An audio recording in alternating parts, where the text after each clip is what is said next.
ये दुनिया शराफत की दुनिया नहीं।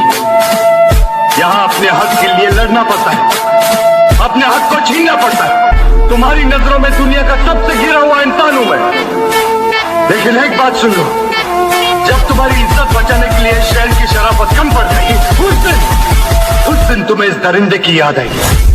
दोस्तों, आज हम आपको बॉलीवुड की एक ऐसी खूबसूरत अभिनेत्री के बारे में बताने जा रहे हैं जिसने शादीशुदा होने के बावजूद भी संजय दत्त के साथ नाजायज संबंध बनाए और संजय दत्त ने भी कई सालों तक उन्हें अपनी रखैल बनाकर रखा। इससे पहले अगर आपको भी संजय दत्त अच्छे लगते हैं तो इस वीडियो को लाइक और शेयर जरूर कर दें। जैसा कि हम सभी जानते हैं कि संजय दत्त और संजू बाबा ऐसे अभिनेता हैं जिनकी फैन फॉलोइंग पूरी दुनिया भर में है। संजय दत्त एक ऐसे सुपरस्टार हैं जिनकी पॉपुलैरिटी शुरुआत से लेकर आज तक वैसी की वैसी बनी हुई है। ये सब उनके अभिनय और मेहनत की वजह से है। शुरुआत से ही संजय दत्त की जिंदगी बड़े उतार चढ़ाव से भरी रही है, लेकिन अपने दृढ़ निश्चय और संकल्प के साथ उन्होंने अपने आप को संभाले रखा। लेकिन उनकी छवि बॉलीवुड में एक प्ले बॉय की तरह रही है। उनके एक नहीं बल्कि कई अभिनेत्रियों के साथ शारीरिक संबंध रहे हैं, लेकिन एक अभिनेत्री ऐसी रही है जिनके साथ संजय दत्त के काफी नजदीकी संबंध रहे हैं और उनके बारे में ज्यादातर लोगों को पता ही नहीं चल सका। इतना ही नहीं, संजय दत्त ने कई सालों तक इस हीरोइन को अपनी रखैल बनाकर रखा और दोनों एक दूसरे से शादी करने पर उतारू थे। जी हाँ दोस्तों, हम यहाँ जिस अभिनेत्री के बारे में बात कर रहे हैं उनका नाम है माधुरी दीक्षित। नाम जानकर आपको यकीन नहीं हो रहा होगा, लेकिन ये बिल्कुल सच है। 90 के दशक में माधुरी दीक्षित और संजय दत्त की जोड़ी हिट जोड़ियों में से एक मानी जाती थी। उस दौर में संजय दत्त का नाम माधुरी दीक्षित के साथ जुड़ा था। उस समय संजय दत्त और माधुरी की सदाबहार जोड़ी बॉक्स ऑफिस पर खूब धमाल मचा रही थी और लोग इस जोड़ी को खूब देखना भी चाह रहे थे। पर्दे पर प्यार करते करते संजय और माधुरी को असल जिंदगी में भी एक दूसरे से प्यार हो गया था। उस दौर में छपी खबरों के मुताबिक संजय दत्त और माधुरी दीक्षित फिल्म थानेदार की शूटिंग कर रहे थे। इसी दौरान संजय और माधुरी में गहरा प्यार हो गया था और दोनों ही एक दूसरे को बेहद चाहने लगे थे। जानकारों के मुताबिक उस समय माधुरी दीक्षित संजय दत्त को इतना चाहती थी कि अगर संजय को शूटिंग के लिए बाहर जाना होता था तो माधुरी उनसे फोन पर काफी देर बातें करती रहती थी। फिल्मी पर्दे पर जैसे जैसे यह जोड़ी हिट होती गई, उसे और ज्यादा फिल्में मिलती गई। यह दोनों और भी ज्यादा करीब आते गए। इन दोनों ने साजन, खलनायक, साहिबा, महानता जैसी फिल्में साथ की। बताया जाता है कि संजय दत्त और माधुरी दीक्षित शादी भी करने वाले थे, लेकिन संजय दत्त की पहले से ही शादी हो चुकी थी और उन्हें एक बेटी भी थी। संजय दत्त की पत्नी रिया को जब संजय दत्त और माधुरी के इरादे पता चले तो रिया ने संजय दत्त को छोड़ दिया और वो अमेरिका चली गई। संजय दत्त और माधुरी दीक्षित का मोहब्बत का दौर चल ही रहा था कि संजय दत्त को आर्म एक्ट के मुताबिक गिरफ्तार कर लिया गया। संजय दत्त 1-2 महीने नहीं बल्कि 16 महीने जेल में रहे। इसी बीच उनकी फिल्म खलनायक रिलीज हुई और बेहद हिट साबित हुई। संजय दत्त जब मुश्किल दौर से गुजर रहे थे तब माधुरी ने उनका साथ छोड़ दिया। 16 महीने संजय जेल में रहे, लेकिन माधुरी संजय से एक बार भी मिलने नहीं गई और यही वजह इस रिश्ते की दरार बनी। परिवार के दबाव के चलते माधुरी को भी संजय से दूरियां बनाने में भलाई लगी और माधुरी ने संजय से मुंह मोड़ लिया। संजय दत्त जेल से रिहा हुए तब भी माधुरी उनसे मिलने नहीं गई और फिर संजय ने भी माधुरी से नाता तोड़ लिया। इतना ही नहीं बल्कि संजय ने तो माधुरी के साथ फिल्में करना भी छोड़ दिया। जिस फिल्म में माधुरी होती संजय वह फिल्म नहीं करते और इसी तरह बॉलीवुड की इस प्रेम कहानी का अंत हो गया। संजय दत्त ने अपनी सजा भुगतने के बाद दोबारा बॉलीवुड में अपने कदम जमाए और एक से बढ़कर एक हिट फिल्में दी। संजय अपनी पत्नी मान्यता और अपने परिवार के साथ खुश हैं और माधुरी अपने पति नेने और बच्चों के साथ खुशी से जीवन जी रहे हैं। तो दोस्तों, संजय दत्त ने अपनी जिंदगी में कितनी लड़कियों के साथ शारीरिक संबंध बनाए होंगे? 10, 20, 30 या फिर अनगिनत? हमें कमेंट करके जरूर बताएं और साथ ही साथ हमारे चैनल को सब्सक्राइब करना ना भूलें। धन्यवाद।